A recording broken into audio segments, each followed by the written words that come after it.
আমার হাতে এগুলো কি বলুন তো? হ্যাঁ, ঠিক ধরেছেন, এগুলো হচ্ছে ফিশ ব্যাটার ফ্রাই। আমি ফিশ ব্যাটার ফ্রাই বানিয়েছিলাম, তাই ভাবলাম আপনাদের রেসিপিটা শেয়ার করি। তার জন্য ভেটকি মাছ নিয়েছি আর গলদা চিংড়ি নিয়েছি। যদিও বাজার থেকে যেরমভাবে প্রফেশনালি কেটে দেয় সেটা কিন্তু আনা হয়নি, এটা মা বাড়িতে কেটেছে, তাই একটু আটখাচড়া হয়েছে আর একদম প্রপার নয়। তাই আপনাদের একটা জিনিস বলি, যে সবসময় যে বাজার থেকে কেটে আনতে হবে ফিলেগুলো সেটা নয়, বাড়িতেও কিন্তু কাটতে পারেন, কোনো অসুবিধে নেই। তার জন্য আমি ধনেপাতা, আদা, রসুন আর সাদা গোলমরিচ একটু নুন দিয়ে ব্লেন্ড করে নিয়েছি, আর দিয়ে দিয়েছিলাম একটু লঙ্কা। একটা গ্রিন পেস্ট হয়ে গেছে, কারণ এর মধ্যে কিন্তু ধনেপাতাও দেওয়া আছে। আপনি চাইলে এর মধ্যে পুদিনা পাতাও দিতে পারেন।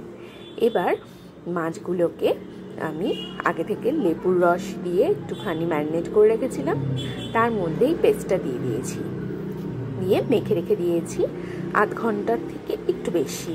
এবার একটা বোলের মধ্যে আমি নিয়ে নিয়েছি ময়দা, কর্নফ্লাওয়ার, নুন, একটা হাঁসের ডিম, দারুণ কালার হাঁসের ডিমটার, একদম সানরাইজ আর সানসেটে যেরকম সূর্যের কালার হয় সেই রকম কালার।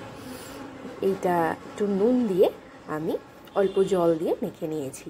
কনসিস্টেন্সিটা দেখুন একদম এইরকম হবে, খুব বেশি ঘন হবে না, খুব বেশি পাতলাও হবে না, যাতে ব্যাটারটা মাছের গায়ে লেগে থাকতে পারে।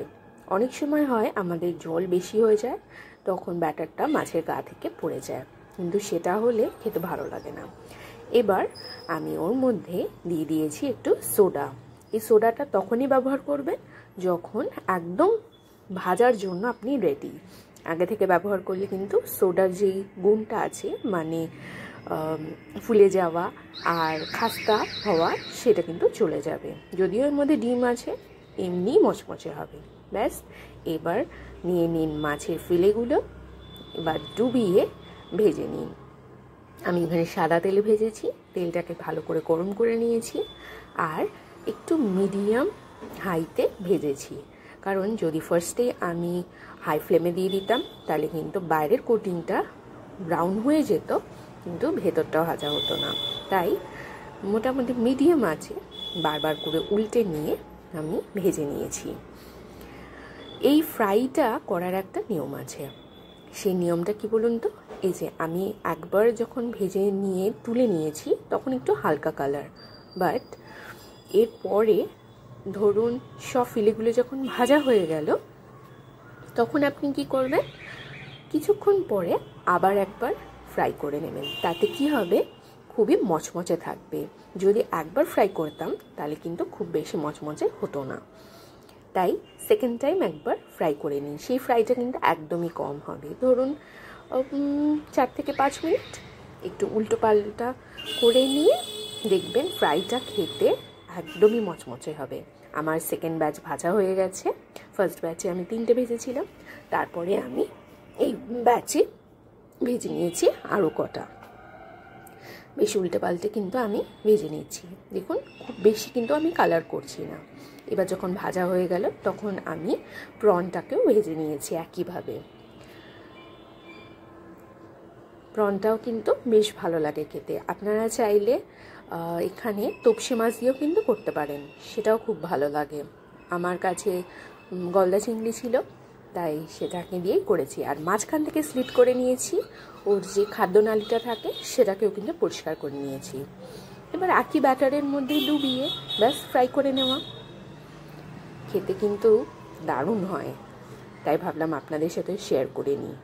চিংড়ি মাছ কিন্তু একটা খেয়াল রাখবেন, খুব বেশি করে ভাজবেন না। এইটা মোটামুটি 5 থেকে 7 মিনিট এদিক ওদিক করে ব্যাস, আর পরে একবার 1-2 মিনিটের জন্য জাস্ট উল্টে পাল্টে নেবেন, তাহলেই দেখবেন তৈরি হয়ে গেছে। ব্যাস, আমাদের ফ্রাইগুলো তৈরি হয়ে গেল। ওপর থেকে একটুখানি বিটনুন ছড়িয়ে দিয়েছি, দেখুন একদম মচমচে, ঠিক বাইরে যেরকম আমরা খাই অনুষ্ঠান বাড়িতে ঠিক সেই রকমই। আমি আপনাদের এখান থেকে একটু ভেঙে দেখাচ্ছি। দেখুন দারুণ কিন্তু খাস্তা, আর ভেতরে মাছটাও সুসিদ্ধ হয়ে গেছে। এই যে এবার ভালো করে দেখতে পারবেন। দারুণ লাগছে না? আমার তো দেখাতে দেখাতেই মুখে একটা দুটো ঢুকে গেছে। একদমই খাস্তা হয়েছে, কিন্তু খুবই মচমচে, তাই সেকেন্ড টাইম কিন্তু ভাজতে ভুলবেন না। এবার আমি চিংড়িটাকেও কিন্তু একইভাবে আপনাদের করে দেখাচ্ছি। এই যে চিংড়িটা দেখুন খুবই নরম আছে, কারণ আমি চিংড়িটা বেশি সময় ধরে ভাজিনি। আপনারাও কিন্তু ভাজবেন না। কেমন হয়েছে বলবেন রেসিপিটা। Thank you.